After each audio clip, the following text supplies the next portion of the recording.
1999 and 2003, when former President Olusegun Obasanjo, while he was president then, was not popular at his home base, but of course, nationally, he was well accepted. So these things really happen, but I mean, ahead of 2027 election, Peter Obi had to create a very clear signal to his supporters, both at the state and national level, as to where he actually belongs. And then, of course, for the APC that's mocking Obi, well, as far as politics is concerned in Anambra State, I can tell you that Labour Party has still done pretty well, despite the fact that they didn't come second, considering the challenges that they face in terms of the leadership crisis in the party. And if you look at it generally, you will see that it's about, wooing people. And the messaging from the APC candidate and Labour Party candidate wasn't very, very strong compared to the messaging by Governor Soludo. So you see that within the nexus of the elections in Anambra, actually the opposition politicians performed woefully. And so that's why you would have heard Governor Chukwuma Soludo saying that, look, he had opponents, but not opposition. And that's the reality. There was really no opposition in this election. But I mean, something that with due respect to, I don't think there were even, those ones were even worthy to be called opponents in the first place. That was why there was a complete trouncing. I mean, who were the opponents? What was the caliber of the people that were vying against the Governor Soludo? It's not like the last election that, you had other people, formidable people there. So, not even great opponents as such. And as regards the Labour Party, some that like to say things the way they are. The Labour Party performed woefully. They didn't try at all. The gap was so much. They performed very woefully. Moghalu didn't come up to the party. But what do you expect? Moghalu used to be in the APC. It was not the same person that was in the APC that was in charge of National Inland Waterways until recently, before he crossed to the Labour Party. So they just use the Labour Party as a special purpose vehicle in Anambra State. So they performed very woefully. I want us to talk about, the cash elements to this election, the contest for the highest bidder, cash versus cash. Who also said it was a cash and carry exercise, pretty much after the popular supermarket in Lagos, cash and carry exercise. And by extension, we can also talk about the PDP Damagung situation, that is happening now, and the party primaries that the PDP had recently. All right, Rufai, I mean, when you talk about this cash for vote or vote buying or vote trading, as you may like to put it, it's all about the political parties. Most of the political parties actually gave money. So let it not just be that it was only APGA that gave money allegedly and all of that, as some of these opposition politicians are saying. The thing is that our democracy needs to be built on trust with the people. And so if politicians don't earn the trust of the people, they will have to resort to self-help. And resorting to self-help in this situation is actually trying to buy people's conscience, because there were some places where people were even complaining that somebody got 20,000, another person got 1,000. Why will it happen like that? But in all, we need to take a critical look at the state of our democracy and see how we can go ahead from here. But let's look at the positive sides of this election. 22%. Turnout compared to 20%, in the last Anambra election before this one. It's very good outing, at least within the standards of Anambra State governorship elections previously. So what we'll do is to try to see how more people can come out. If more people come out, it will become much more easier. Then we also have the issues of, the trust that people need to have in the electoral system. INEC performed very well. The template set by Professor Mahmood was already in place before Professor Amokiton came on board. And so you can see that he built on it, and that has really helped. But in all, I want us to take a look at the politics. When you see Professor Chukwuma Soludo over the years, before the 2023 election and after that, hitting at Peter Obi always and always. He always knew that Peter Obi is his only formidable point when it comes to Anambra politics. And aligning with the APC has helped his political capital. And so you would have seen that all that he did to support President Tinubu is not in vain. The presidency has now supported him against the presidency's own party. And so this is the way politics goes. But the outcome of this election is not unusual. In the build-up to elections before the general elections, you see that the government parties always, in one way or the other, allow opposition political parties, especially in their strongholds, to win elections, so that they will give a feeling that going ahead into the major general election, that the elections will be okay. And then only when you now go into the major election, there will be a problem like it happened in 2023. Don't forget the build-up to 2023, most of the elections were free and fair until it now got to the general election and a whole lot of confusion.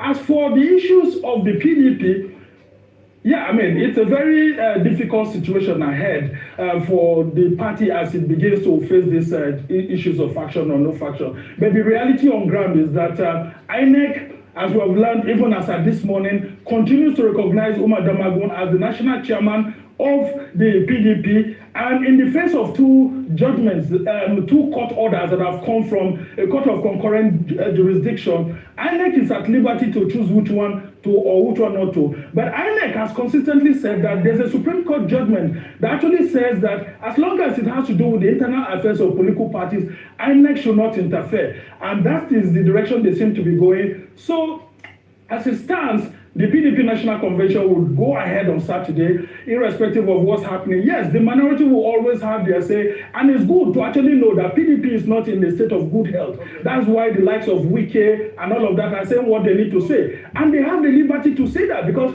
they've been pushed aside. That's what they claim. Shouldn't they cry? Okay, Sumda, isn't it celebrating something that is not great, where you said that at least this time we had 22% turnout? You're comparing it to the last election where we had 20% turnout, but you forget that there was heavy insecurity in that last election, that military had to even do clearance operation leading up to the election day. So it's not appalling to think that, things are a lot better when you compare with the insecurity we had then? Yes, you have a very strong point then, but look at the figures that have come out here. I mean, Professor Chukwuma Soludo won about 112,000 the other time, and this time around over 400 and something thousand. Yeah, you see that there's some form of confidence that people have in the electoral system that they've been able to come out to some extent. And then, of course, the security services have done very well to ensure that, there's a level playing ground in terms of reducing insecurity. And whether I like it or not, you can also give kudos to the governor too, because if he didn't perform very well, maybe there could have also been these issues of insecurity that would have made maybe people to refuse to go to the polling units. But the thing is that it can be much better in a state where you have millions of voters and you just have thousands just trickling to the polling unit. It's a problem. We need to really look at the state of health of our democracy, especially in the states, and see how we can work to get people out ahead of the next general election. Okay, very quickly, we have just a minute to wrap up, Sumna. First question is the state of our opposition. I talked about that earlier, and I looked at not just the APC, but also the PDP. The PDP came sixth with just 1,401 votes at that election. It's supposed to be the main opposition party, at least, nationally. Is the PDP still, or should they still be considered as the main opposition party? And then the other parties that didn't really put up a fight as they were to APGA. Then the second one would be, I'd like a very brief comment on Professor Josh Amupiton's performance, because he had said that we can judge him based on this, or begin to judge him based on this Anambra elections. What's your judgment today? Well, on the first question, the PDP is still the main opposition, because if you want to judge them, you have to judge them based on the performance and the number of seats that they still have at the National Assembly, irrespective of the defection and all of that. Apart from the APC, there's no party that comes second other than the PDP. Well, the PDP seems to be losing, touch with reality, with voters and all of that. So it's left to them to decide to actually rearrange themselves, or you could have other political parties like the ADC and others that are yet to be registered, which may soon be registered, coming to actually eat into them. And the dying days of PDP are here before us, and we are seeing it. So it's left for the party's leaders to see whether they are going to bury it or they will revive it. Then on the issues that you've talked about, Joash Amopitan, I think it shouldn't take even up to 10% glory in this, because everything was already set for him before he came on board. As far as political analysts are concerned, his thumbprint, his fingerprint can't really be seen in this election. It's only going to be in subsequent elections where you would have to be the chief architect of the decision making from the start till the end, that we can be able to say, okay, yes, he's done this. But I saw Professor Soludo saluting him and thanking him and said, look, INEC has come of age, this is a golden age, and all of that. Well, any winning governor will say that. So the president But what we need is the president also saluted him. Well, what do you expect the president to say? I mean, he needs to say all the good words to actually ginger the Electoral Commission, because Duash Amopitan is his appointee. So this looks good for now, but let's not just set these targets on this. Don't forget, when Buhari came on board, that was the same thing that we saw in 2016. But gradually, as we were getting into 2019, the electoral process was eroded. The integrity of the electoral process was eroding. And then, of course, we now have that server problem in the 2019 general election. And then when the 2019 looked like it was much better, all of a sudden by 2023, we just saw something that no one ever expected. Right. Yes, we have made some achievements and growth, but nonetheless, Professor Joash Amopitan should please sit very tight to his chair and look at all that has been done, learn from it, and then build a system that's working ahead of the future. But I can tell you, this is not time to smile. Words. It certainly is not. This is the beginning of a longer journey, dare I say. And of course, we know that when we're looking at the sheer scale and magnitude of a national election, many dynamics differ. But Samna Sambo, we thank you so much for your time and your analysis today. A lot of information and thought-provoking points for us to chew on throughout the day. We'll take a short break now, and when we return, we shall be speaking to Cynthia Mbamalu, Director of Programs, Yaga Africa. We maintain our focus on the Anambra elections. Please stay with us.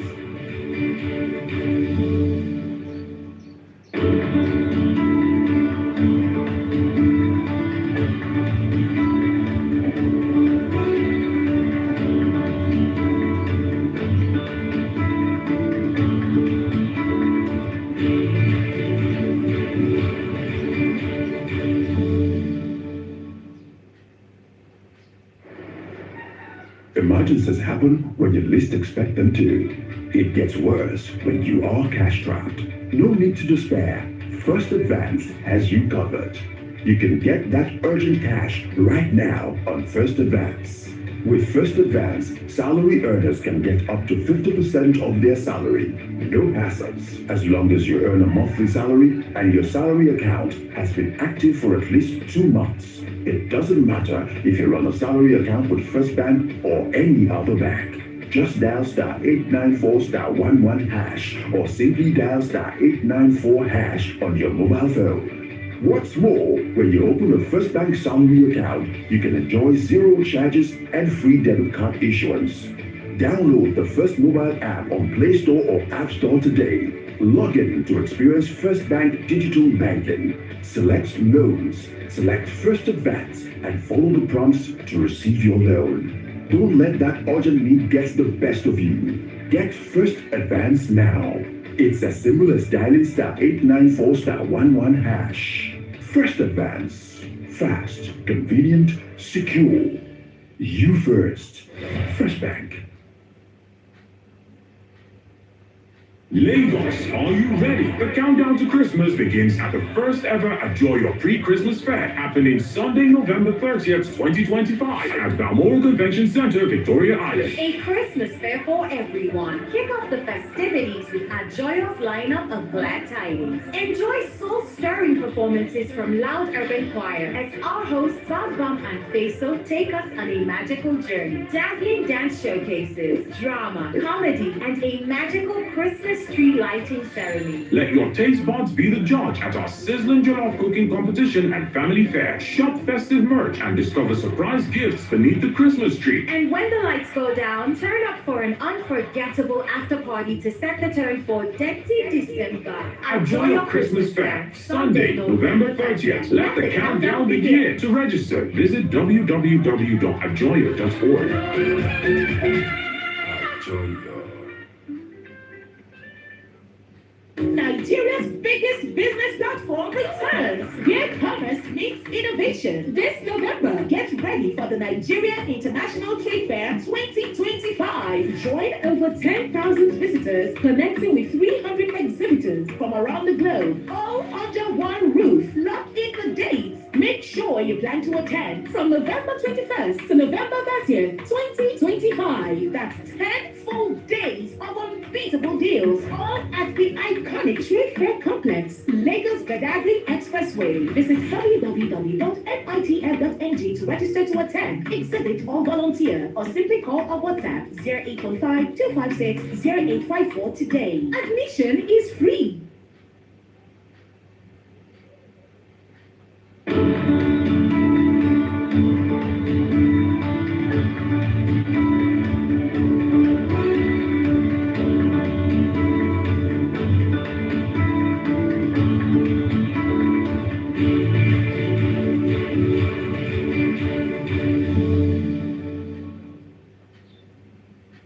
Welcome back to Arise News Channel. A coalition of civil society organizations has declared that the official result of Anambra elections, and commission elections released by the Independent National Electoral Commission, are consistent with independently verified estimates, affirming the credibility of the electoral process. The incumbent governor, Charles Chukwuma Soludo, secured the second term in office until 2030 after he was declared the winner of the November 8th election.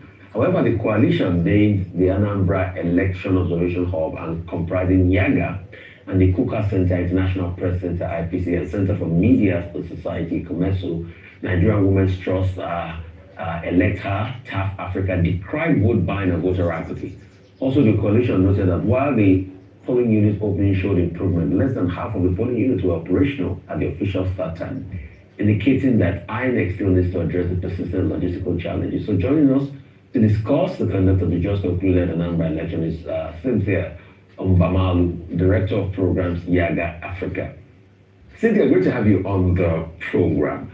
An election where, as at the start of election time, 48% of the polling units had materials. What happened to logistics? Isn't it becoming a cultural problem with INEC? And obviously, talk us through vote buying, because AFCC said they only could apprehend 3 people. Obviously, there were more than 3 incidents for vote buying. Is this time to make a case for the Special Election Offences Commission now that we've been talking about since the Uwais report came out? Good morning once again. I think one of the things we need to begin to address, so I do believe actually, is to start calling out on INEC. When you talked about the late opening of polls, so for instance, at 8:30 a.m., which is the official time for commencement of accreditation and voting, only 26% of the polling units have commenced the process. The numbers further increased by 9:30 and then 10:30 a.m. But what we're looking at is 8:30 is the official time of commencement. We're expecting to have at least over 50% of the polling units commencing the procedure by 8:30. We celebrate that, yes, these elections, we have earlier commencement than last election, because in the last elections, by 7:30, only 17% of polling units had materials and personnel. But at least this time around, about 49% of polling units had material and personnel present from 7:30 as they prepared to commence by 8:30. But the bigger challenge is why do we consistently deal with logistics management in our elections? Especially for a state, this is just a state election. Anambra, the topography is not as difficult as some states. Yes, there are some riverine areas, but in the pre-election phase, we already had reports of about 83 boats that would be used to support logistics management. And so we're expecting that this time around, we would exceed citizens' expectation when it comes to commencement of polls, but that is still a major challenge. And so it's a call on INEC. We cannot consistently make excuses for late commencement of polls in state elections, not even mention the national elections. So that is on the one hand. INEC honestly needs to go back and review its plans, its strategy, leverage both logistics, training, and technology to see how we improve on deployment of materials so that voters who are at the polling unit on time would get accredited and go home and continue their lives. The other thing you talked about is the money issue. This honestly for me is a bigger call on the political class. We have a political class who obviously are not confident in their candidacy, because the only reason you deploy money to the field is because you do not trust that voters believe in you. and this is not a one-party thing. The different parties were giving out monies. Unfortunately, this time around, we saw issues around transfers. So people had POS in some locations, which is why it's not easy to even track it now. But you can see that monies are changing hands. So you didn't have a lot of cash transaction happening, because now you have electronic transfers, you have POS. You can imagine people moving about with POS. We were expecting to see a lot more arrests in the elections, but the record is not showing that high number. And so there is a bigger question on one, our political class, their failure to even believe that democracy in itself works, because the only reason you deploy money is because you don't trust the process, you don't believe the system works, and you do not believe the voters even trust in you as a candidate. And so you have politicians whose the only thing they have to offer is money at the polling units, and not promises on what they would deliver when in office. Very well said. Thank you very much for highlighting that. On a light note, we've been talking about employing or using technology to elevate our electoral processes. It seems like it's only in vote buying that this has really worked, because they now moved to electronic transfer of money, and that's very sad. But let me go back to the question around low voters, because this has continued to be a plague, not just in Anambra State, but in other parts of the country. And what we're looking at this morning is to see, first of all, in Anambra State, traditionally or historically, voter turnout hasn't been really great. In fact, this year, 20% or 21% is said to be a lot better than the previous election when it was at 10%. First of all, what do you think were some of the reasons why the young people refused to come out to vote, despite the fact that registered voter collection, the voter card collection was high? The percentage of people who went to collect their CVR was high. So why didn't they come out to vote?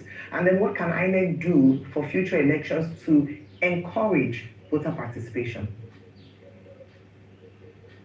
There is no incentive to participate. If you ask the average young person on the street, the question is, they always tell you, we don't trust our vote to count. And that is because historically they've seen a system where voters turn out to vote and then the results do not reflect the vote cast. Even though we've seen improvement in the process, but the bigger question is lack of trust. The second is the quality of governance. I mean, in Anambra, we engage in some communities that will tell you, why should I vote when leadership does not meet my needs? I mean, governance itself has not improved my life in any way possible. And so for them, why waste my time go to vote for people who will get elected, and at the end of the day, the policies do not meet our daily needs? And so there is a bigger question around the poor governance, the poor state of of leadership in Nigeria across board. A lot of Nigerians are disengaging from the system. A lot of Nigerians would follow all the political conversations, but do not trust that the process would work for them, or that the leaders elected would actually work in their interest. And so that's a big challenge that we've saw in Anambra, and we've seen it consistently. And then the other part is, when you've had a system where there are issues and you don't have a robust process for responding to citizens' grievances in the electoral process, it creates lack of confidence. And what have we seen post the 2023 elections? There were major challenges from that elections, but INEC never had a conversation with citizens. One, to explain, okay, for instance, IREF failed the presidential election. Why did it fail? There's a process of confidence building where institutions that make promises to the people and fail on those promises create an opportunity to engage these same people to explain what the issues are and to highlight the steps it will take to address it in forthcoming elections. So we don't have that open system of citizens engagement and interaction in Nigeria, which is why there's a growing decline in trust in state institutions, not just INEC, in the National Assembly, in a lot of government institutions. Citizens no longer have trust in a lot of these institutions. Why? Because these institutions still operate from a very dictatorial point of view, where they believe that we tell you something, if we fail, don't question us because we don't want to respond to your questions. And that is a culture we need to do away with. We need institutions that when they have an issue, they can address it and engage the people differently. Absolutely. Thank you so much for your insights, Cynthia. I'd just like to interrogate something, which is that Yaga Africa, in your official statement for this election, the headline is "Official results align with PRVT findings," PRVT being process and results verification for transparency. I'd like for you to reconcile something that's confusing me. The observers are saying that the results align with projections and with all the other processes around tracking results. But then we're saying that there was vote buying and all of these other activities that were taking place. What do we do to reconcile this? Because the security services were there, the security presence was heavy. There's reports of the ballots, the polling stations themselves being too exposed. Even the winner even showed his own, his own ballot paper. So there's issues around secrecy of the ballot as well and making it transactional. Without getting into too much detail, my question to you is, how do we reconcile all of these things beyond the bigger socio-economic issues of yes, there's poverty and there's disillusionment, but from a practical perspective, what do we need to do to intervene to make sure that this system that has now been hijacked, if I may call it that, to say that, okay, let the system work, but we'll do things outside of the system to influence the outcome. So what can be done on the outside? On the outside, honestly, is to invest in massive civic and voter education. Why? Votes are beginning to count, which is why our data show that yes, the official results announced is a reflection of the vote cast across the polling units, and we trust our data. But the truth is the votes that are counted are the votes that are bought. Because politicians understand that the system is actually working, and so they invest a lot in spending as much money as possible. And so you have people that are duly purchased, more or less, than duly elected. And so what we're pushing for now is how do we begin to engage and educate the people to understand that the system is getting better. But the problem is with lower turnout, it's easier to buy as many votes as possible. With lower turnout, it's easier to change things you want to in favor of who has the most money. And so moving forward, we need to invest in civic and voter education. Nigerians need to begin to value the power in their vote, value the power of choice, and making that decision in a legitimate way. And so that is the one thing, investing in civic and voter education. The second is the culture of impunity. No voter should showcase or show who they trumpeted for, not even the governor of a state or the president, because our rule is secret ballots. And so imagine if we start making arrests for even high-profile people who breach the guidelines at the polling units. It will curb that culture. But we have a culture of impunity that is enabled by the political class. So people are not held accountable when they breach a simple rule in our electoral guideline and in our electoral act. So that is the other thing. We need to invest a lot more. I mean, the call for Electoral Offences Commission is key at this point. We need a system that can truly punish offenders in the electoral process. That is one way to curb impunity in the process and create some level of sanity in the electoral process. But the bigger question is to Nigerian people. Honestly, the process is getting better, but we just need to trust it enough to show up in our numbers. To change electoral outcome, the numbers is all that matters. So if 10 people come out and vote, and these 10 people's votes were bought, the result will still reflect the choices of these 10 people. And so the mathematics is clear. If you turn out to vote, you cast your votes, what goes into the ballot is what is counted, and then we can follow it through the results collation process. Okay, Cynthia, I want to bring forward this very important question because I know there's a court ruling to that effect that people should be permitted to vote even if they have their temporary voter's card. There was a lady of a 96-year-old woman that because she didn't have their permanent voter's card wasn't allowed to vote in this last election. Okay. All right. What's your take on that quickly? Okay, a sentence, Cynthia, because we need to go, please. One sentence. My take on that is for electoral reform, we need to review the Electoral Act on mandatory PVC. That is one way to solve this problem. And it's electoral reform for National Assembly. Thank you so much, Cynthia Mbamalu from Yaga Africa. I think a very big takeaway for me is that the system is the process is getting more efficient, but people need to be able to trust and come out in their numbers so that we see a reduction in cooking up of results or even an opportunity to inflate the numbers. Thank you so much, and for the great work that Yaga Africa is doing. Thank you, Cynthia. Time for a short break now. When we return, we will be speaking with Aaron Akerijala, who will be here with Global Sports Update. Stay with us.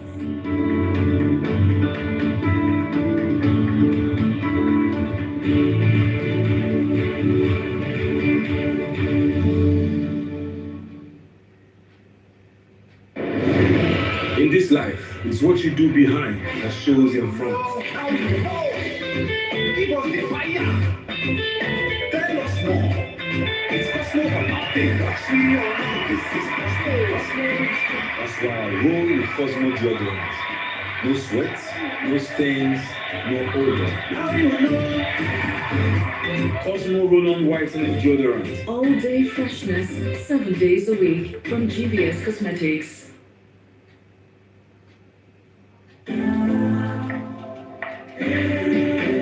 When it's bright, I know you got your breakfast right, baby.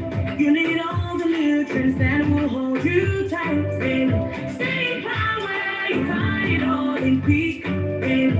Every move you make snap you all the way, baby. And the beat goes on. Power on every morning with a peak breakfast to make the most of every day. Peak. Reach for your peak. Progress will be happen just like that.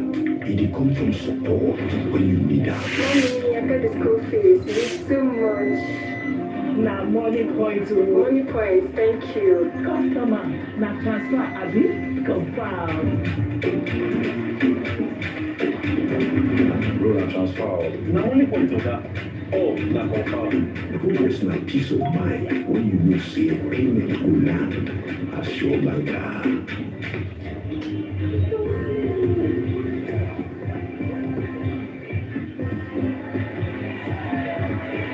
Progress na small win when the carry person go far. No worries, just go make am. Go Bible. Victor, you use money point? Of course, now they use money point. Confirm. Money point made for your progress.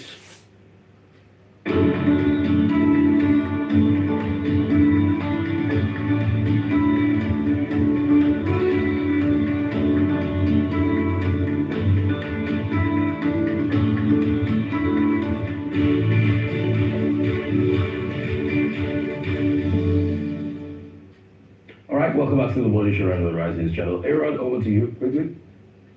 All right, a very good morning to you, Rufai. Good morning to you, Bimai. Good morning to you. Good morning. Ayo. Good morning. Aaron, how are you today? I'm good, still reeling from the very, very busy weekend. But without wasting much time, let's get straight into it. The Premier League and getting started today.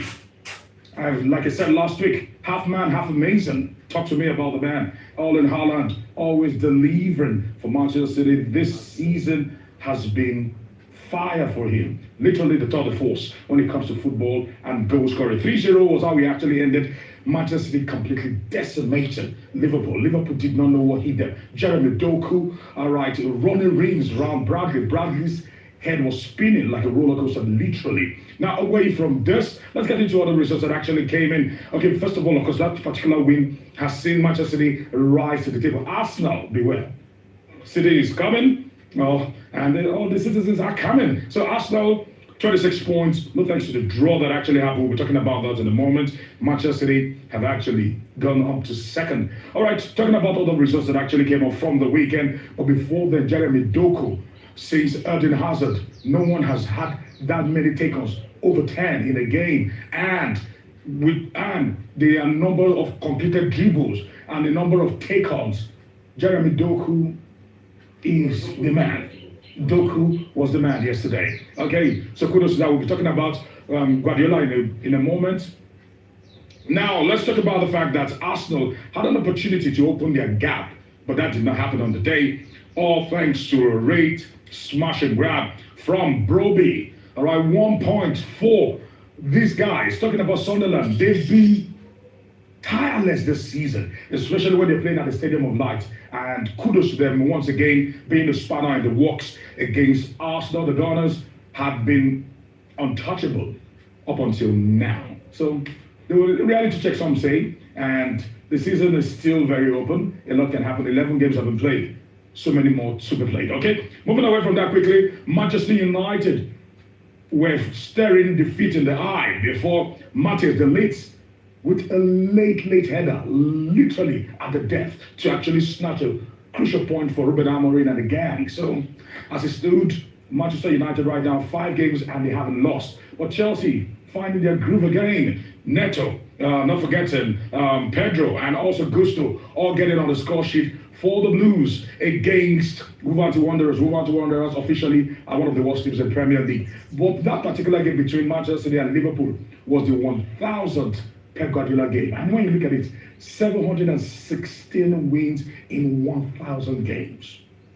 Some say arguably one of the greatest of all time, or candidate for one of the greatest of all time when his time is done. But for the citizens, he's been prolific because he's played well over 500 games for them. So this man has just been a tour de force, literally. Okay, quickly, because of time, let's actually press forward today. Stretch our legs to other leagues. Of course, in the La Liga, Robert Lewandowski getting a hat-trick and helping Barcelona against a very stubborn Celta Vigo to actually help them with a 4-2 win. Real Madrid, once again, showing that they are not untouchable. A little chink in the armor, goalless draw against Rayo Vallecano over the course of the weekend. When you look at the table, Real Madrid are still leading, and hopefully they can actually continue this because it's looking like their season. All right, they've got 31 points from 16 games. Barcelona have got 28 points. So let's see, from 12 games, I beg your pardon, from 12 games. So it's still open. It's still very, very open. Quickly to Formula One, and let's actually look at how things played out. Okay, first of all, the Super Eagles. The boys are back in town, Route 5. This is where the rubber meets the road. A referendum on sport, especially the Nigeria Football Federation in Nigeria, because we're going to be playing remember the playoffs. We've got 2 games, literally. Okay, so let's actually look at some of the players that are actually coming to camp. Early birds into camp: Calvi Bassi, Alex Iwobi, Samuel Chukwueze, Aroko Dare, not forgetting Olusegun, Wilfred Oyedide, Moses Simon, and Truce Ekong. And time will not permit me to dissect this, but let's get straight into the Islamic Games because the medals are beginning to pour in right now. Okay, Formula One quickly. Rufai, I told you that this man, Sebastian Vettel, because of Max Verstappen, will not give this particular championship without a fight. Although it was a day for Lando Norris in Sao Paulo, but Verstappen from the back like a bullet had a race of races, I must say. Looking at the championship standard right now, for the drivers, Lando Norris is still first, Piastri second, but Verstappen is closing up. Rufai, it's going to be the fight to the finish. He's not willing to give it up without a fight. We know that Lando Norris, by the bookmakers, and he's the favorite to actually win this particular championship for the year 2025, but it is still open. Islamic Games is heating up nicely, and Nigeria beginning to turn heads with the young lads there, and you can actually see there Eddie John Joseph getting the medal. When you look at the medal table in the Islamic Games, as we press it for that quickly because of time, you find out that Nigeria is in the top 3. So far, we've gotten 4 gold, 1 silver, 1 bronze. Kudos to them so far for what they've actually been able to do.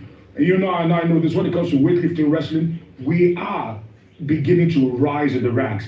And finally, talking about all that has been going on, this has been circulation over media. Okay, time will not permit us to go into today's event.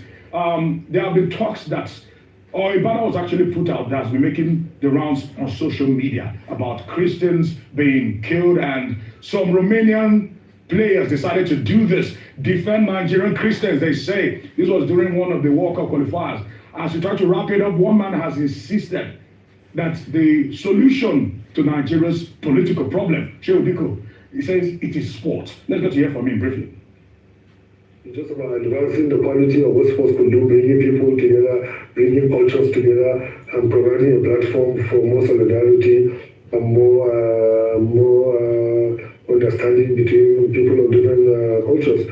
It's what we call the social and cultural wealth, that is, and the sporting wealth that is normally created via sports. So we are quite glad. And for a country like Nigeria, with the current composition, that is ongoing, unfortunate. But with these games now, it clearly depicts that whatever anybody thinks about Nigeria in terms of religion or whatever, it is totally misguided, because we can see how natural we are and how we are all doing what we have to do regardless of who you are, where you come from. It's just about Nigeria. It's just about the national flag. It's just about the national anthem. So that all right, should be done. That's just about it. Like I was saying, a player was attacked and slit in the throat. It's a sad day for our league. We should bring about security in the league. I was in Ibadan the day again when a judge was killed. We should not go back to those days. Thank you. We'll take a short break. When we return, Audio will be here with details on what's trending. Stay with us. Thank you.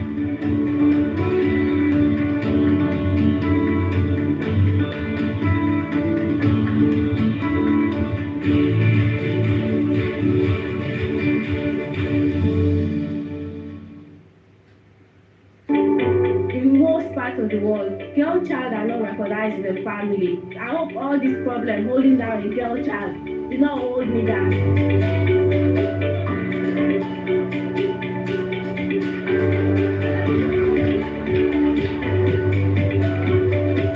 The idea behind the project is to identify schools that we think the parents are not economically empowered to sponsor their children to schools. In demonstration of our commitment to reducing that number, we've come here today to provide some of the essentials that we believe would help the children in school. We worked with different schools in 5 states across the country, and we reached out to 15,000 children. I want to be a food scientist, and Polaris Bank is helping me realize this dream. I'm perfectly excited.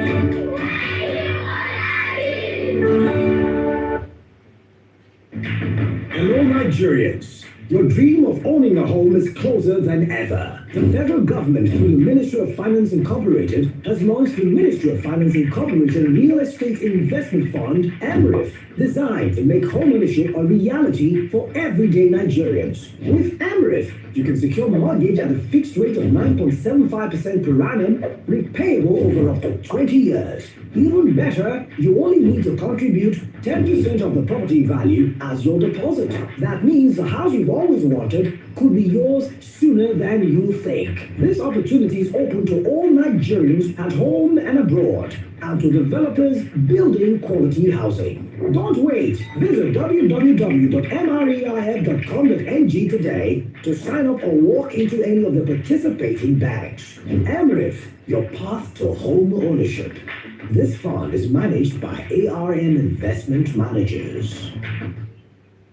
We want to officially welcome you all to the first day of the conference programming at African FNITCC 2025, presented by Fidelity Bank Nigeria.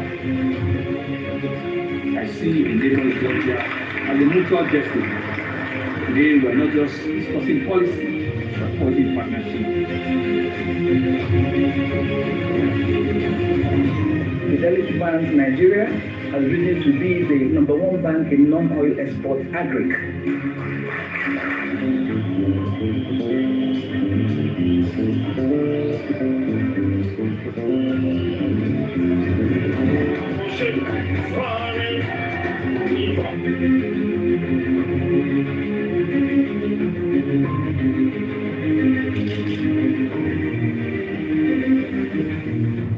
We are Fidelity.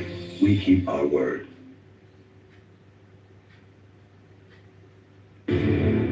Coming soon to over 500 million smartphone users and 1.5 billion voices. Leke, the social platform for the world, out of Africa. By the founders of Arise and Disney Media Group, we're going to be launching with a big bang.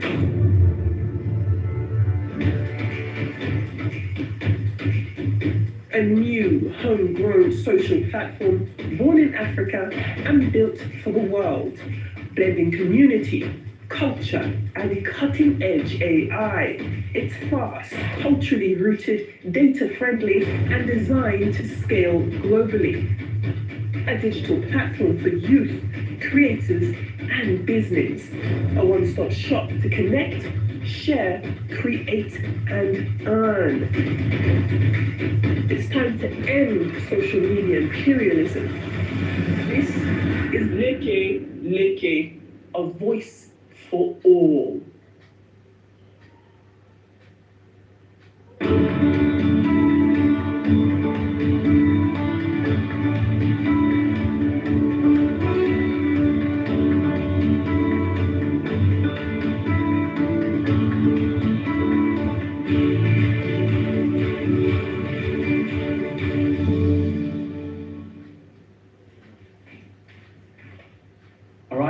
Ladies and gentlemen, it's another great day where we have the greatness of Umukwata and on our TV screen. Ladies and gentlemen, I like to call her the Empress of Umukwata.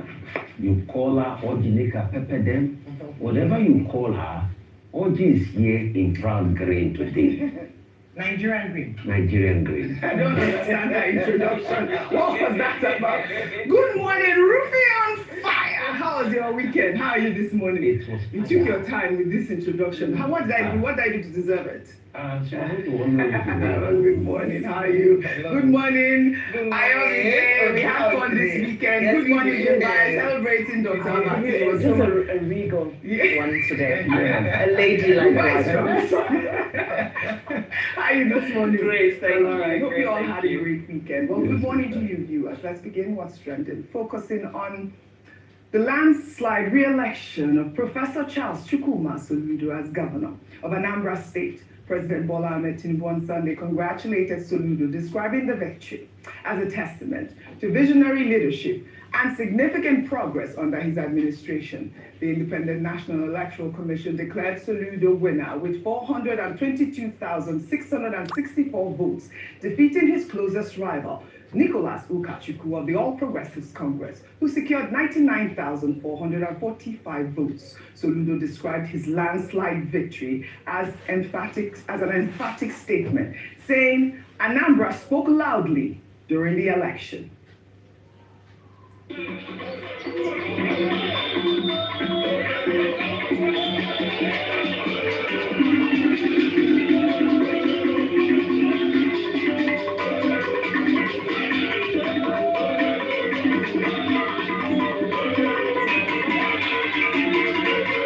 Partnership with you in the Anambra, in partnership with religious leaders, with our traditional and community leaders, in partnership with traders, the hawkers, the wheelbarrow pushers, in partnership with the ordinary men and women of the Anambra, we, over the next 4 years, can say loudly that we're unseen nothing yet. We're unseen nothing. As I promised you, we're turning on to Gear 4, beginning from March. This election was characterized by low voter turnout and widespread vote buying. Although the resident electoral commissioner, Elizabeth Agu, dismissed vote buying claims as rumors and said neither INEC staff nor observers reported verified incidents. Let's take some reactions before I come to you, Rufai. This is from Nosa Huruk. Dear Mr. President, we thank you for your goodwill message to Governor Soludo. However, credible reports of voter inducement have emerged, hurting confidence. Given your transparency stance, we urge INEC to fully investigate and publish findings to protect electoral integrity. Well, Frank wrote on X, the Nigerian evil politicians have finally conquered the Nigerian people. What a society, sickening. Shame on India, Anambra. Poverty has been weaponized to the extent that exchange rate for Nigerian masses' lives is rice bread or malt and gala. Another ex-user wrote,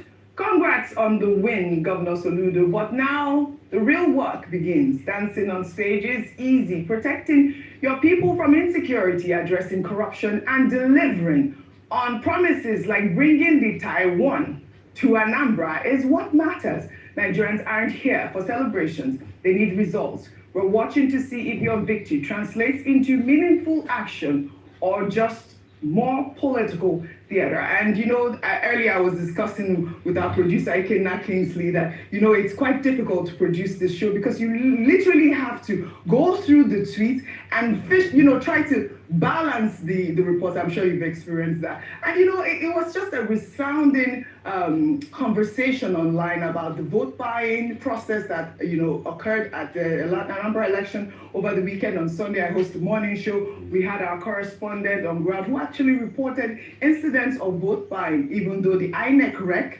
is saying that there are rumors at this moment. But I also thought that President Tinubu's congratulatory message to Soludo was quite, apt. It shows, the sort of political alignment I would like to see in Nigeria. Your thoughts? So truth is, what do you expect the INEC rec to say? You think an INEC rec will be there, organize an election, and they will say there's vote buying, and she will say, yes, there's vote buying. That's the day I will stop being in Nigeria. Humor me very well. The truth is, the INEC rec will deny it. But you see, facts are clear. We had Cynthia Ngomalo of Yaga that came with it. They said the vote by the advance. They don't carry POS. It's transfer they do now. Electronic transmission of the INEC reg that is saying, wait, electronic transmission of money. The INEC reg that is saying this thing. The INEC reg must be blind to the picture making around of somebody that EFCC caught, that there was money in a bowl and there was a certain party tag on him. No, that's not vote buying. What was that? They were just sharing money. They were doing vote empowerment. And in numerous cases, the vote buy was so much to the extent that even the governor himself said, he said, like they give 100,000, he's going to win. So it's not an acknowledgement that vote buy was going on. Even the winner, he said, like they give 100,000, they're going to. What happened in Anambra was an open trading of votes. Yeah. So what do you expect President Tinubu to say? He will commend INEC, like he has commended. You think President Tinubu that? Anyway, that's even what is wrong with our democracy. A president brings in who becomes the INEC chief in the first place.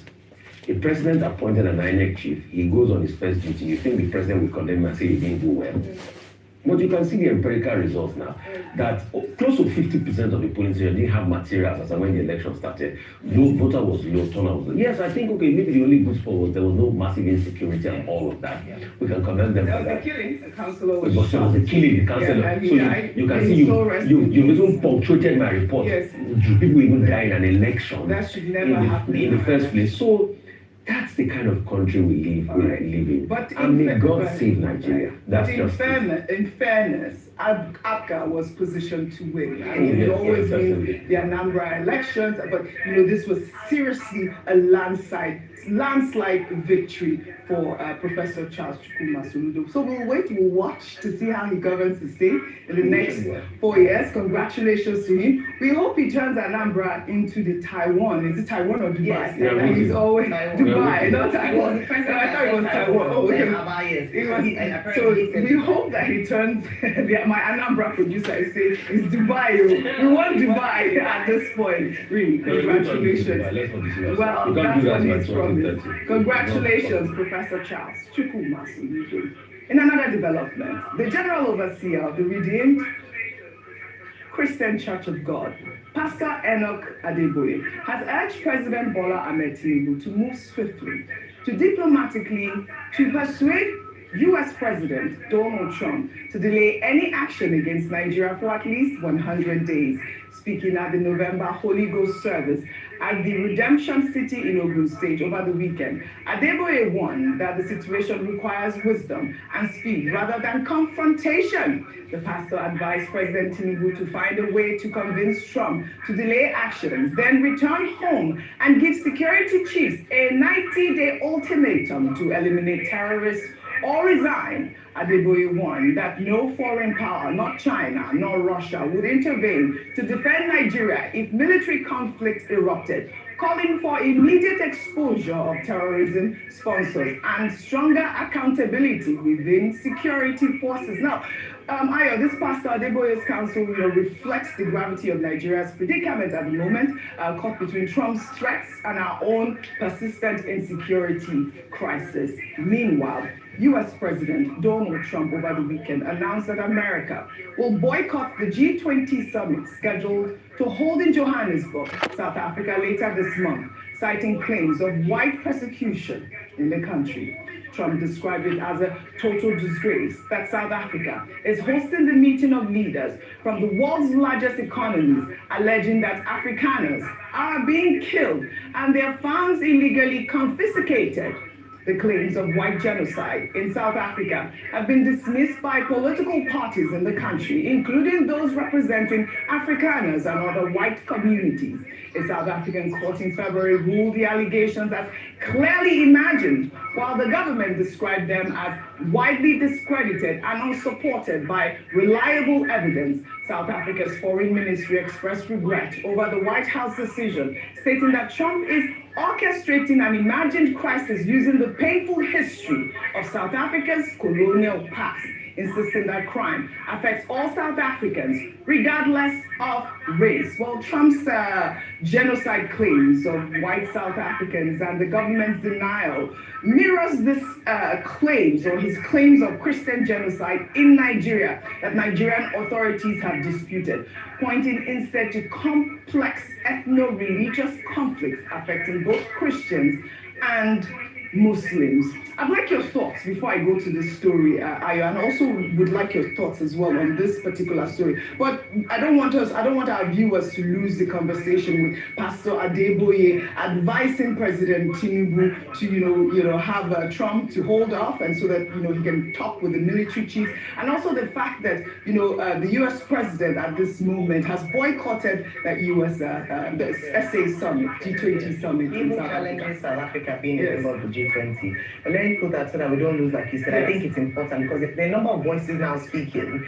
and now even trying to make it a Christian versus Muslim fight, whereby we're now losing the essence of what the issue is, which is that there is insecurity, there are Christians being killed in some parts of the country. Freedom of religion, despite it being guaranteed by the Constitution, is not implemented or enforced in certain parts of the country. Now, Pastor Adeboye speaking up on Friday, I watched his speech. Some people might consider it as long overdue, because people have been calling for Christian leaders in Nigeria to speak up and share their own reality.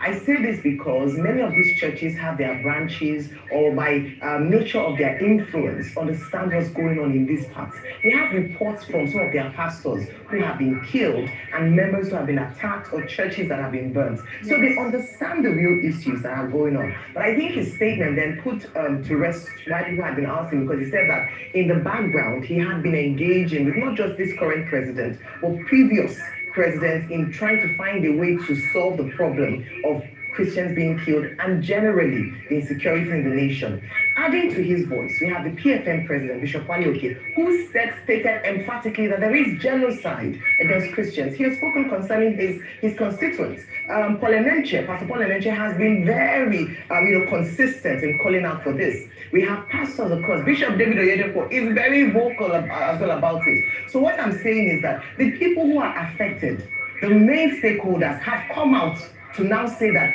this is really happening, solve the problem. I do think that Pastor Adeboye's advice to the president is in good stead, to ask for some time from the president through diplomatic conversation, and that's why we've maintained on this table that please let us open diplomatic channels, and like Dr. Abati had mentioned, if we have to bring in experienced diplomats to the mix, let's do so, and let us ask for more time. If we're saying that we can solve the problem, give marching orders to these new service chiefs to fix the problem in 90 days. We know that Nigeria can fix the problem. We know that they know the people that are behind this terrorists, those who are funding the terrorists. They know. They know who they are. Do they have the political will to actually go after them? Trump can be the catalyst to finally solving this injustice that has been meted out on not just Christians, but Nigerians as a whole across different parts. Can we finally have peace in the nation? Well said, Ayo, well said. Well, speaking about pastors who actually have experience, in the same vein, journalist Ireti Bakare Yusuf anchored a special edition of Borderlines examining the contentious issues of insecurity, allegations of Christian genocide in Nigeria, and the Trump administration's threat to the Nigerian state. The program featured security consultant Dr. Kabiru Adamu, who provided data-driven analysis presenting statistics on terrorist killings in Nigeria, broken down by religious affiliation, offering empirical context to claims and counterclaims about the nature of violence in the country. The program also featured testimony from Reverend Joseph John Hayab, chairman of the Christian Association of Nigeria, Kaduna State Chapter. Reverend Hayab shared harrowing personal testimony, revealing he had buried almost 2,000 people in Kaduna in the past, with over 300 more deaths following the 2002 Miss World riots. He expressed frustration on how attacks on Christians, including burned churches, killed pastors, and wiped out families, are routinely dismissed as mere communal clashes rather than targeted religious violence. Let's take a look. I'm speaking as the pastor who buried the almost 2,000 people in 2000 in Kaduna. Quote me, my name is Reverend Hayab. I'm speaking as the pastor who also did the mass burial of the over 300 people of the Miss World Beauty pageant on the 23rd of November 2002. I'm also the pastor who came out publicly to denounce the Danish cartoon in 2006, but it later leads to the death of Christians in Maiduguri and death of Christians in Bauchi.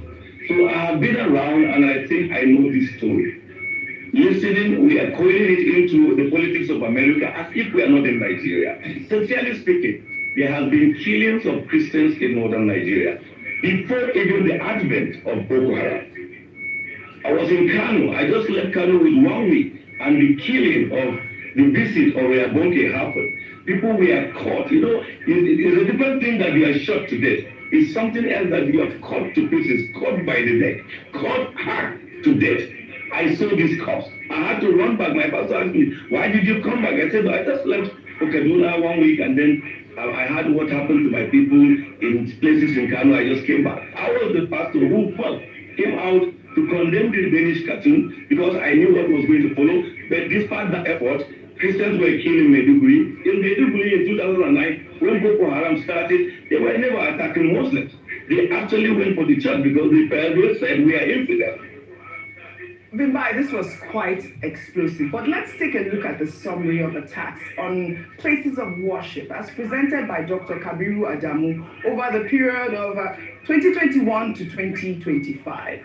He drew up this chart. It says churches, a total of 121 incidents targeted churches, resulting in 389 abductions and 110 killings.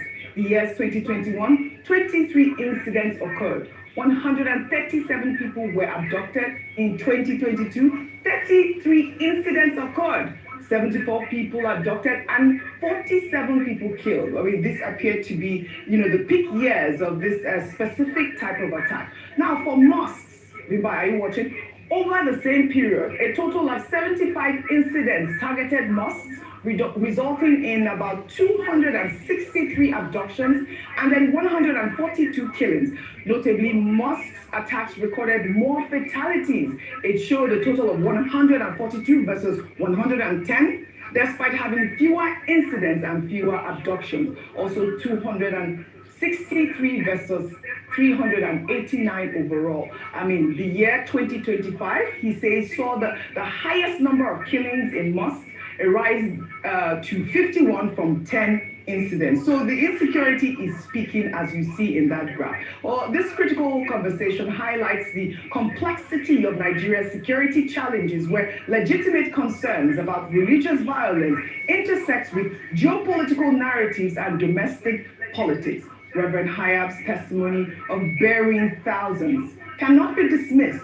Yet, Dr. Adamu's statistics reminds us that terrorism affects Nigerians across faiths, while as Trump threatens Nigeria over genocide claims. The question remains, are we addressing security with facts or solutions, or allowing foreign powers to weaponize our tragedies for their own political agendas? And these are the sort of questions that are out there. And I think that this is what the federal government needs to study. These are people that are speaking. We have security experts. We have pastors, we have priests that are willing to give account. I remember that we hosted the Arewa community here, and one of the statements that I took dear to my heart was, why was it that the federal government left this whole insecurity issue until Trump wrote that tweet, instead of, conducting or setting up a judicial panel of inquiry to have all these actors come and we investigate and tackle the problem, which is what I think should happen now,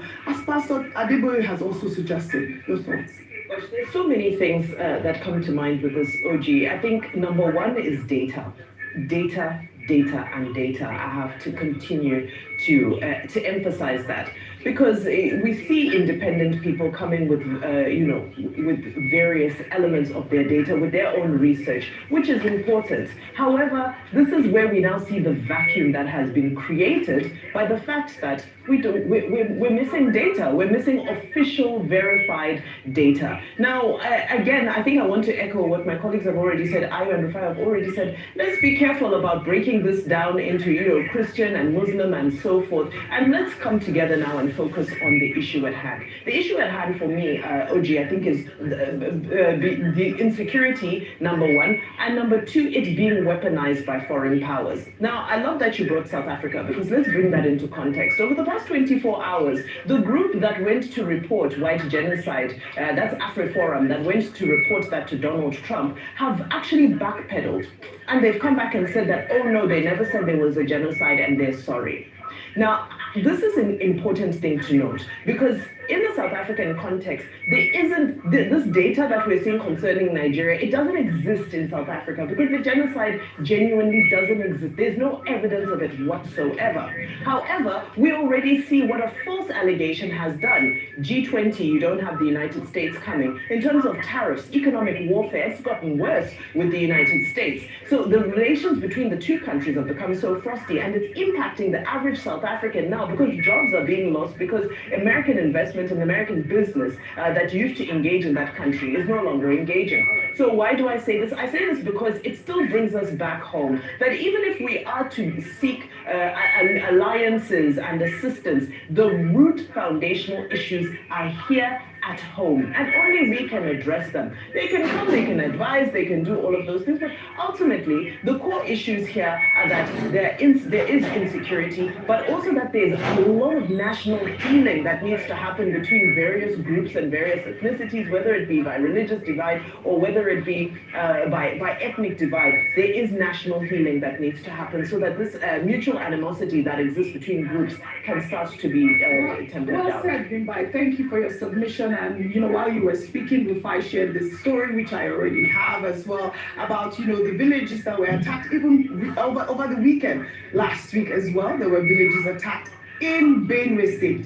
The details, the gory visuals are just heartbreaking. They say several villages are feared, villagers are feared dead, while many others remain missing following a suspected herdsman attack in Anuwule community in Ogwelu, Ohimini local government area of Benue State. So we're calling on the security forces in Benue State to actually help us out with this reporting, because obviously we have our reporters on ground who would like to also share this sort of information with our security forces if they have apprehended the people that are behind this dastardly attack. Well, meanwhile, may their souls rest in peace. Meanwhile, armed bandits in Katsina State have made stunning allegations claiming the Nigerian government orchestrated their criminal activities only now decided to call for peace during a peace meeting between Batagwawa and Karachinchi communities held on Saturday. One of the bandits declared they have stopped attacks following government intervention. The bandit spokesperson stated in a now viral video, and I quote, "It was the government that wanted us to engage in banditry, but now it has called us and told us to stop."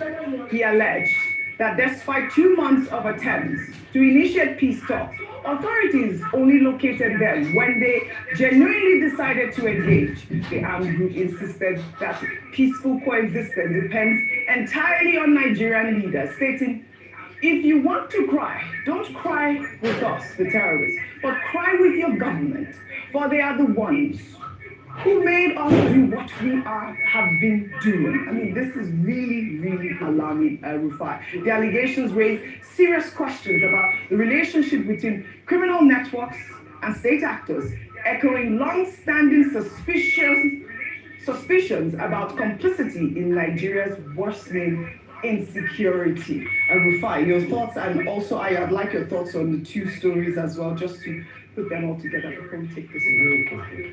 See, Audrey, in a country where bandits can pick up a mic and say this in a public space, when did they say this? What has been the reaction of the government to it? You see, that's why I said a lot of the problems our government can solve if we are ready. And this attempt to make it be about Christians and Muslims is never true. My Muslim brothers, my Christian brothers, we are all one, united. Our adversaries are those that are using insecurity to hurt all of us. Let's not fall to their propaganda. Christians, Muslims, can't you see they've started again? They've started using our heads to knock each other. Christians, Muslims, can't you see that they're not talking about the killings of all of us as Nigerians? They are talking about us against each other. Christians, Muslims, we need to be united.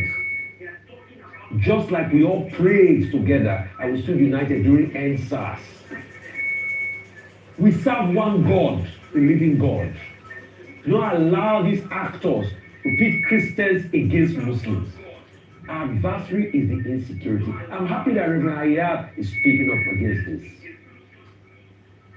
So, during the data, although because I'm not seeing the primary data that Beacon Security had, but doesn't this data even justify the allegations of genocide?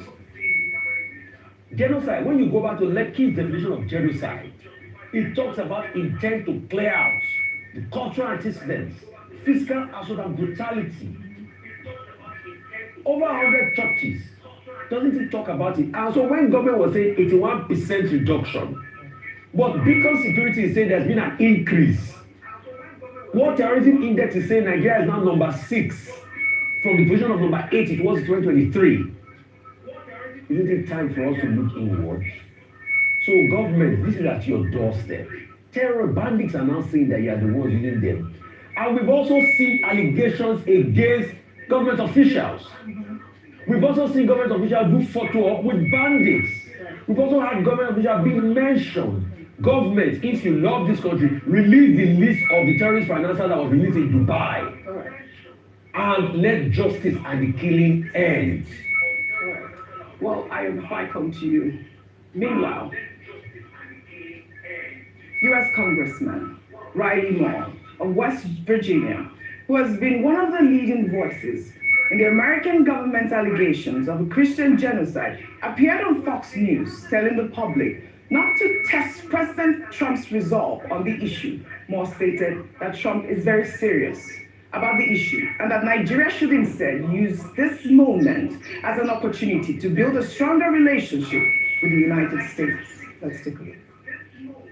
Said this multiple times, do not test this president's resolve. He is very serious about this. And I do want to highlight something that I've been saying constantly here, that this is actually an opportunity for the Nigerians to strengthen and deepen their relationship with the United States, where we could actually do some enhanced partnership capacity building with them to counter this terrorist threat that they have just spreading across their country. So I'm asking Nigeria, do the right thing here. Partner with the United States, help us protect the Christians in your country, and we will help you. This doesn't have to be all sticks. It can also be carrots here. Or we do have these kinetic military options on the table, which the president has made very clear he will consider. This is the point, Ayo. While Moore's comments in this interview appear to reflect a change in tone from the more aggressive rhetoric the public initially heard from President Trump and his threats to go into Nigeria guns a-blazing, the congressman has suggested that cooperation might be possible for both countries to strengthen their relationship with one another. And this is what I have been teaching on this table. I have a quick sum up and then we'll take our mouth. Right, so the video with the bandits just justifies what I said earlier about the government knowing who these terrorist financiers are. They know who the people who are behind them and they can go after them if they have a political will.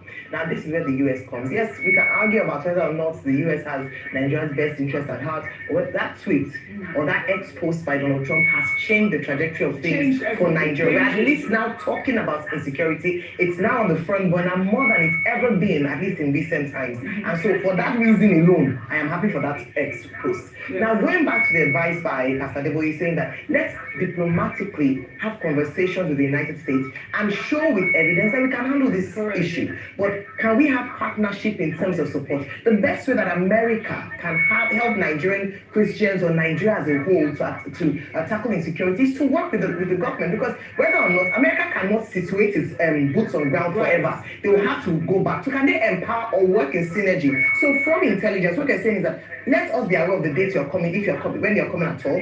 Work with the Nigerian security apparatus, because at the end of the day, whatever is left in terms of mopping up the rest of what they've done, it's the Nigerian army that will do that. And so the Nigerian army has to be empowered, equipped, act in collaboration with the United States to ensure that we tackle insecurity. We have the solution. Let's work in hand with another power that has even better capacity to handle these issues. I mean, the government has shown, the Nigerian government has shown that they have a listening ear, right? I mean, I know that they are listening at this point. What we need is a collaboration, and I will keep emphasizing that the best that I can.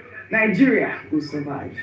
Now under milestones, we celebrate academic excellence and scholarly achievement of Dr. Ofiong Jaribe, who earned her doctorate degree in management from Bayes University in Abuja.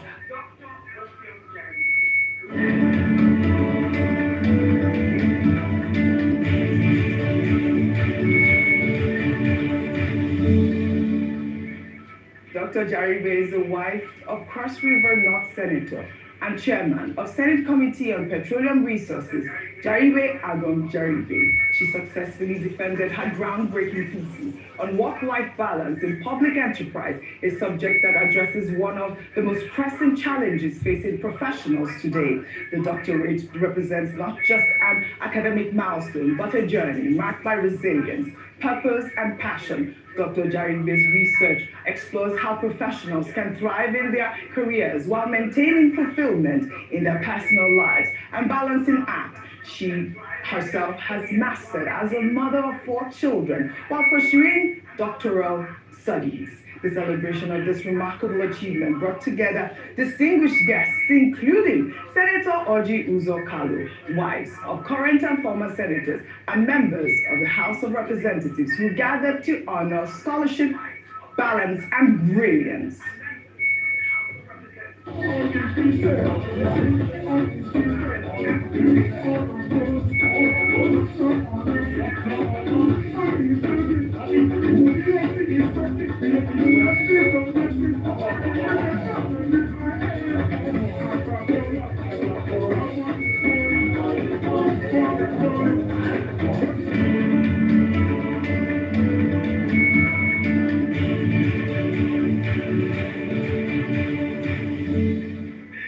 Congratulations on this amazing milestone, Dr. Ofiong Jaribe. You saw Adefemi there. She was the host of the night, beautiful ceremony. Congratulations to the family. I love to see women that are so strong. You can see that. What did Mama P say? Education, education knows no age. Really, you have to continue to study. Again, congratulations and kudos Adefemi Akinsoya on your brilliant hosting gig. Let's take our story now under entertainment. Nigerian music sensation Asake delivered an electrifying performance over the weekend at Red Bull Symphonic Concert in Brooklyn, New York. Asake, who is known for his distinctive sound that blends street pop with Fuji influences, commanded the stage with his signature energy and charisma. The highlight of the evening came when Whiskey joined Asake on stage for a live rendition of their collaborative hit, MMS, a moment that had the crowd roaring with excitement. Let's take a look.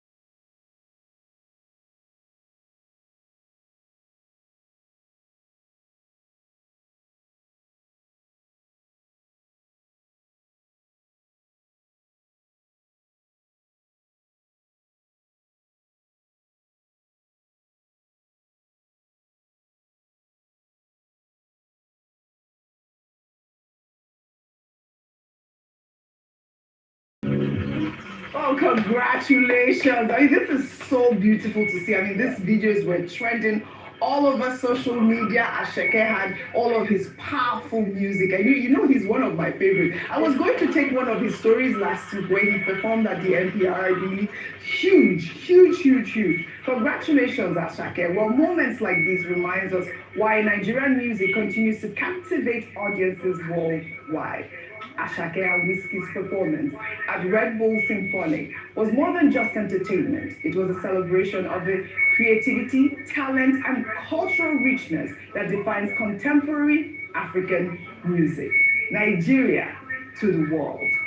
Finally, under entertainment, Afrobeat superstar Davido has earned another Grammy nomination, this time for his hit single, With You, featuring Omale. Davido secured the nomination in the Best African Music Performance category, marking his second consecutive year of Grammy recognition. The singer celebrated the milestone with excitement, sharing a video on his Instagram page where he danced to the nominated track while declaring all glory to God. Job not done. This year's Best African Music Performance category features formidable competition, including Burna Boy's Love, Wizkid and Arya Star's collaboration, Gimme That, and more. The 68th Grammy Awards is scheduled for February 1st, 2026 at the Crypto Arena in Los Angeles.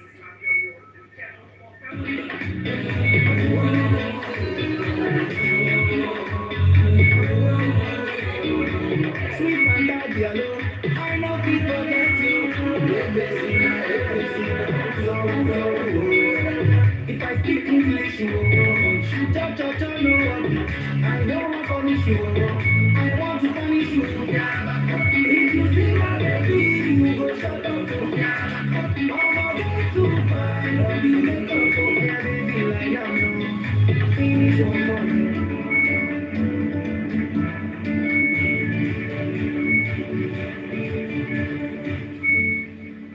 See me smiling. Davido is such a superstar. Congratulations. Davido's Grammy nomination represents more than personal achievement. It reflects the continued global ascendance of Nigerian music and the Afrobeats movement. Congratulations, Davido. Meanwhile, Burna Boy continues his historic run as the first African artist to receive Grammy nominations 7 consecutive times with a career total of 13 nominations and 1 win for Twice as Tall in 2021.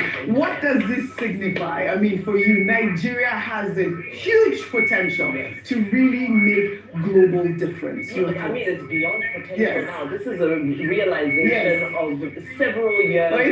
They stop killing us. And they should. I mean, that's. No, but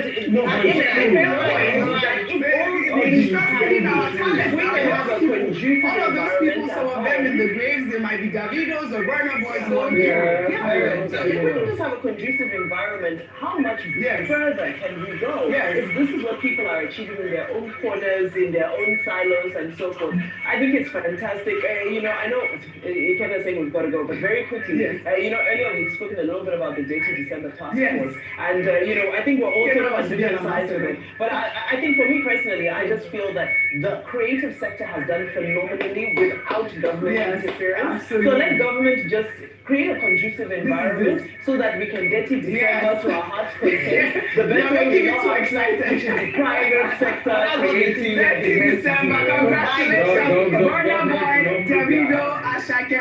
I'd love to thank you all for your great analysis as always on What's Trending. Again, Nigeria to the world. Well, that's all I have for you guys on What's Trending today. I'll see you all tomorrow. Right, and that's all on this edition. I do a great job, all you lovely girls out there. I say great job, all you lovely women, Amazon out there. Road to Zero is up next with Global Business Report. Stay with us.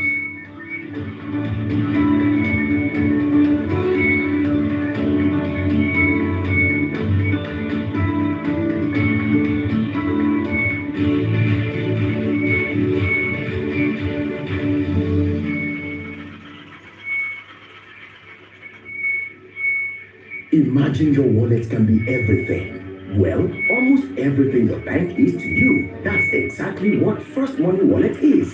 First Money Wallet from First Bank is another sweet and seamless way to bank from your mobile phone. It doesn't matter if you have a First Bank account or not the mobile network you use. Everyone can open a First Money wallet, and it's very easy. Your phone number is your account number. With First Money wallet, you can send money using just a phone number, receive money, pay bills, buy airtime and data for yourself or someone else, and check balance. You don't need a bank account at all or BVN to enjoy the boundless possibilities First Money wallet offers. All you need is a registered phone number, and you can fund your wallet easily through your First Bank account or any bank account and debit card. What's more, First Money wallet is highly secure with fingerprint technology and PIN. And when you need cash, just walk up to any First Money agent near you to withdraw money. No smartphone, no wahala. Just dial *894*1# on any phone. So it doesn't matter if you live in the city or the remotest part of the country. With First Money wallet, your transactions are easy, seamless, and secure. Download the First Money wallet app now. Input your phone number and follow the prompts, or simply dial *894*1#. All money now on First Money. You first, First Bank. In the beating heart of Owerri, business never sleeps. From sunrise to sundown, the wheels keep turning. And behind the scenes, vision meets action. Governor Hope Uzodinma's leadership has turned manifestos into reality, transformations that feels like a miracle. But progress needs peace, and in Imo, it's not left to chance. From land to sky to river deep, guardians are watching, protecting dreams and opportunity. At Orashi's quiet shore, hydropower is rising, set to energize a growing economy. The change is visible. New roads emerge, industry hums, communities come alive. At the center, a digital revolution. 500,000 young minds trained each year to build the future. As Orashi rises, so does Imo and the hopes of a hard-working people. A new Imo is on the rise. Thinking of banking in Africa? Think so.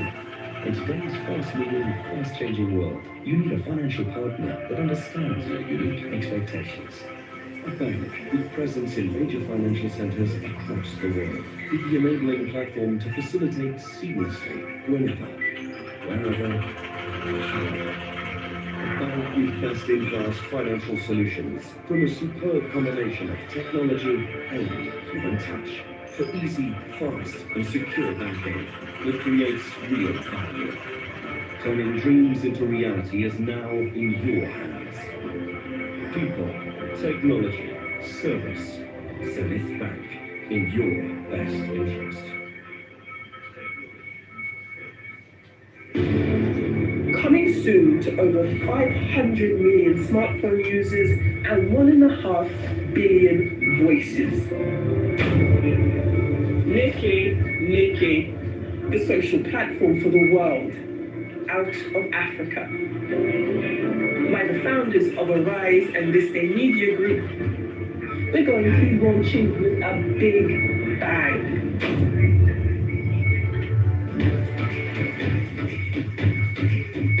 A new homegrown social platform born in Africa and built for the world, blending community, culture, and cutting-edge AI. It's fast, culturally rooted, data-friendly, and designed to scale globally. A digital platform for youth, creators, and business. A one-stop shop to connect, share, create, and earn. It's time to end social media imperialism. This is Nikki, a voice for all.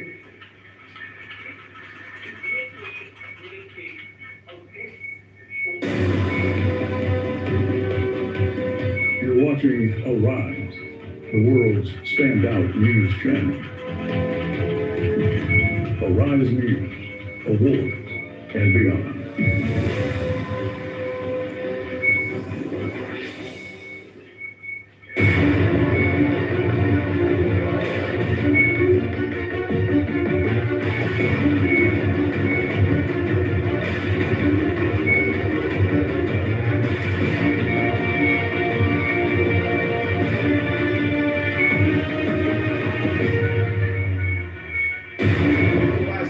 watching the Global Business Report. Ronan Sidiri here. We're in Lagos, Nigeria's commercial capital. Let's take a look at the stories across the business world today. 40 days, the longest government shutdown in U.S. history, might be coming to an end. There's a resolution that's been passed that could see the shutdown end, but it's still early days, but markets are responding to this in positive fashion. U.S. President Trump has suggested that we can pay out a $2,000 dividend, and that's almost 3 million naira, I think, at the exchange rates. But we'll see how realistic that is. A tariff dividend. China inflation surprising markets and actually rising. But we'll talk about the deflationary environment in China. It's Singles Day tomorrow.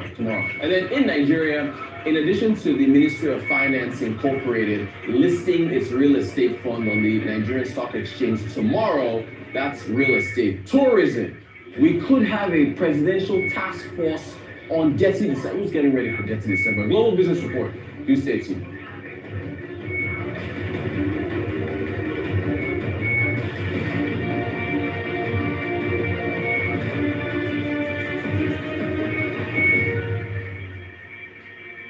All right, there's a lot going on behind me. What to watch this week. Later today, CoreWeave and Paramount Skydance will be releasing their third quarter earnings. CoreWeave technology company, lots of talk around the air. We saw the AI bubble talk last week where markets were tanking. Paramount Skydance Entertainment, they got Paramount Plus, the streaming service. There's been talk, of course, about possible takeovers. So we'll see how those earnings turn out. So that's today. There's also a lot of stuff going on over this AI summit in Korea. So we'll get some talk about that. Jensen Huang is talking to TSMC. Plenty of things going on. Tuesday, the Ministry of Finance Incorporated, right here in Nigeria, will be on the NGX. The NGX lost about 1.8 trillion naira last week. It was pretty heavy. All the talk about Trump and then the capital gains tax. There's been a lot going on. So the markets took a hit. Last week. But tomorrow, Ministry of Finance Incorporated will be listing its real estate fund on the market, looking to raise capital because everybody needs an affordable mortgage to get a house with a nice picket fence and a dog and a goldfish waving at your neighbors during Christmas. SoftBank is going to be releasing its earnings tomorrow, half-year earnings. The Vision Fund, spending, Masayoshi Son, investment. We'll see how they have been performing. Wednesday, OPEC, Organization of Petroleum Exporting Countries, is releasing its monthly report. What is the oil space looking like? All non-OPEC members like Brazil, Canada, pumping more oil out into the markets. Prices have been depressed. I think I'm going to bring an oil rig on the studio because there's so much space here. But also Foxconn, a partner in with Apple to make the iPhones and so on, chips, electronics. Foxconn are reporting its earnings. All this is a bellwether. The reason why we show you all this is what are the markets, or rather what does the business environment for these different companies look like going into the future. Thursday, Disney will be releasing its earnings. Disney's chief, for those of you that go on vacation to Disney World in Paris or Tokyo or where else, the parks make up the majority of Disney's revenues. They also just signed a deal, I think, with DraftKings for betting. Was it Disney? I think it was Disney. It's a sports package that they signed. We'll check on that for Thursday. They'll give us an update on that. JD.com, one of the biggest conglomerates as far as e-commerce is concerned in China. They're battling out with Meituan and Alibaba in terms of food delivery. They're going to be giving us their earnings. And then, so this is Singles Day. As you can see, 11/11. 11/11 really should be Tuesday, right? But, and this way